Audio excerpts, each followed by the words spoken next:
Hey ceramic students. All right, we're back with this coil teapot project and I want to show you what I've done so far. So this was day one. I built this kind of out part of my bowl.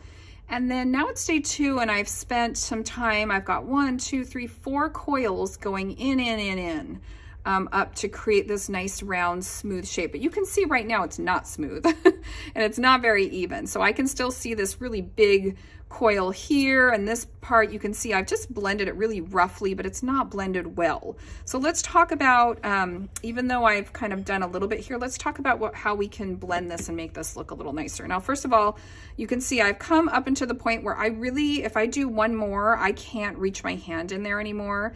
And I am gonna try to smooth it on the inside as well. It's a little tricky, but right now I'm just kind of worried about this outside shape. So let's look at our rib tools. So you guys know that the rib tools, usually they're a flexible tool. Sometimes if they're out of wood, they're a little more stiff, but this one is a metal rib tool. And then I also like these blue ones, but make sure that the edge is nice on these and that they're relatively clean.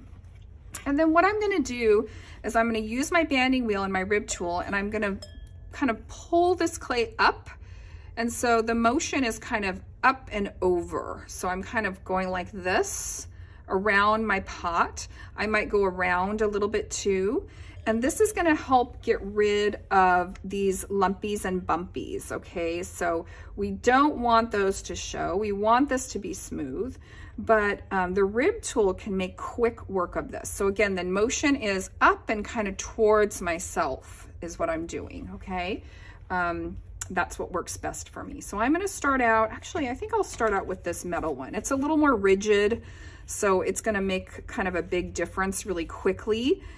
And I'm going up and over, and I'm just kind of blending all those coils together, and I'm trying to smooth out all those ridges that are really apparent in my teapot design right now, and I don't want those to show.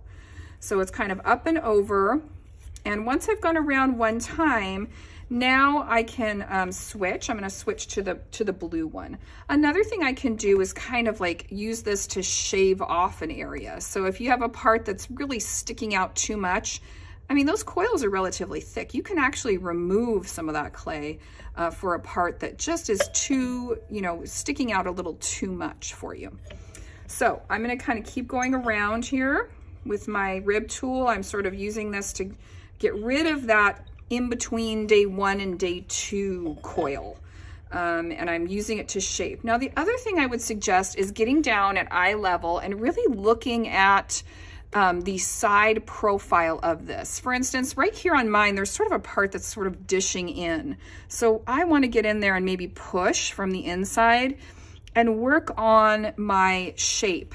If you're at eye level and you have your banding wheel, you can do that pretty easily. Just kind of look at the side of it as you're turning your banding wheel and then decide, are there any spots that are just not working? You can push from the inside. You can blend with your rib tool. So once you get your rib tool kind of going, every once in a while, I just like to take my wet sponge and introduce a little water. That will also kind of help with this blending process. I'm going to go back with my rib tool and just keep combing this and kind of blending, and hopefully with any luck, take some time, take some effort, but this will start to blend nicely, and I'll get rid of all those lumpies and bumpies from my coil building technique, which I'm using, but I don't want anyone to know that I'm doing it that way, right? I just want it to appear very smooth. So this part takes some work, but you can see it starts to happen relatively quickly, and really spending the time smoothing. If you have a spot that seems like it's, it needs a little patch, as long as your clay's wet and the patch is relatively thin, you can also just kind of lay in a little extra clay and patch up that spot that might be missing some clay as well, okay? So really blending this. Now there's two methods once I get this blended to think about your lid. Now I could leave it like this, and I could throw a lid on the wheel. So let me show you that. I'll show you how to do that in a different video, but this is a wheel thrown lid. So as long as it's cut at a beveled angle, it will sit down inside your teapot relatively well. And then I could just stop coiling at this point because I'm gonna make a lid to fit on that. My second option, I'll show you that on this one, is I could coil this all the way shut. Kind of like your cut top boxes in Ceramics 1, or even the ones we've done in Ceramics 2. I could keep going until I just really can't go anymore.